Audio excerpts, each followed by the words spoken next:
Weather 8 for the most accurate forecast in the Ozarks.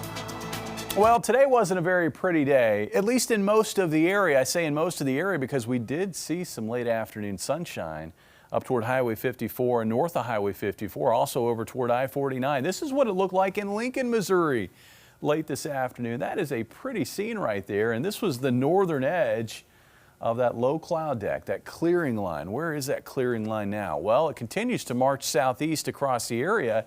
If you step outside here in Springfield, you're going to notice the moon's out and skies are pretty bright and starlit because the clouds have moved out of the Springfield area. The northern edge of that shield of low cloudiness extends from about Eureka Springs up to Galena, over to Ava, up to about Salem.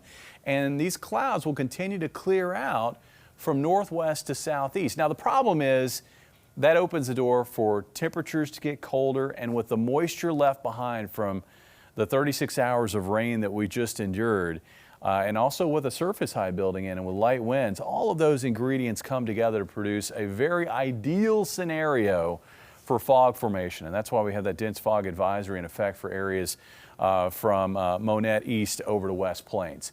Here's our storm. This is what just generated a soaking rainfall across our area, especially overnight last night into this morning.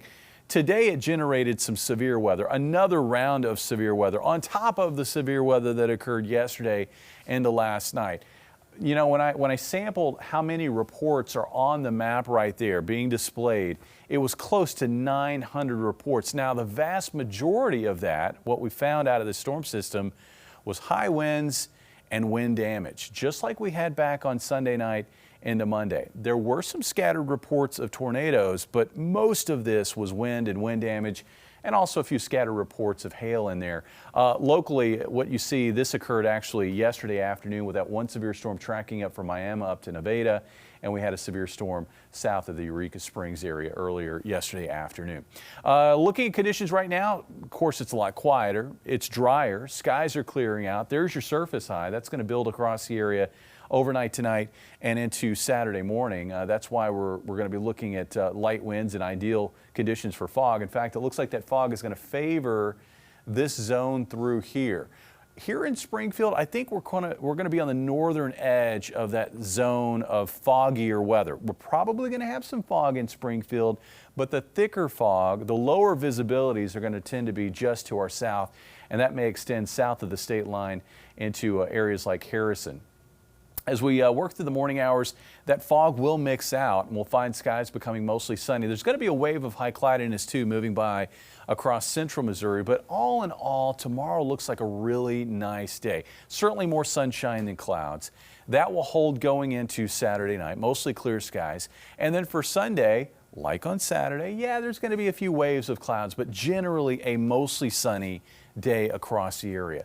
Bottom line is, this is get outside weather. This is probably also the kind of weather this weekend where you're off for a couple of days, it's March, it's warming up, and you're thinking about going and buying some plants. But if you do that, make sure you protect those plants because we do have colder weather on the way. Not so much tonight, although it will be colder, 32 for a morning low.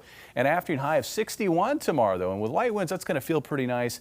A bit cooler off to the east where upper 50s will be more common. On Sunday, it looks like highs will range from about 70 west of Highway 65 to mid to upper 60s east of Highway 63. Winds will be brisk out of the south on Sunday. On Monday, we've got a cold front dashing across the area. Ahead of that front, it's going to get nice and mild here south of the interstate where highs in the low to mid 70s will be common.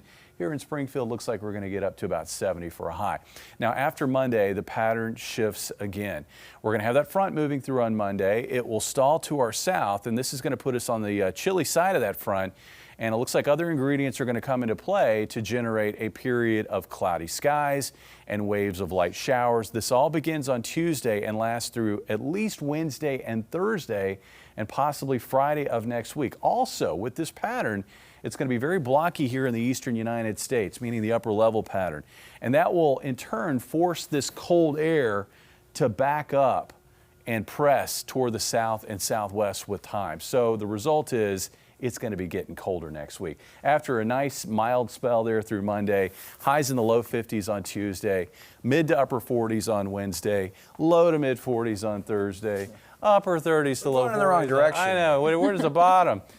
It looks like the bottom maybe next weekend. It looks like highs Saturday and Sunday could be only in the 30s. Oh, It's a tough Yeah. one. okay. It's a tough Yeah. one here. Well, we'll deal with that after we have a nice week. Right. All right, a state of emergency has been declared in McCracken County, Kentucky.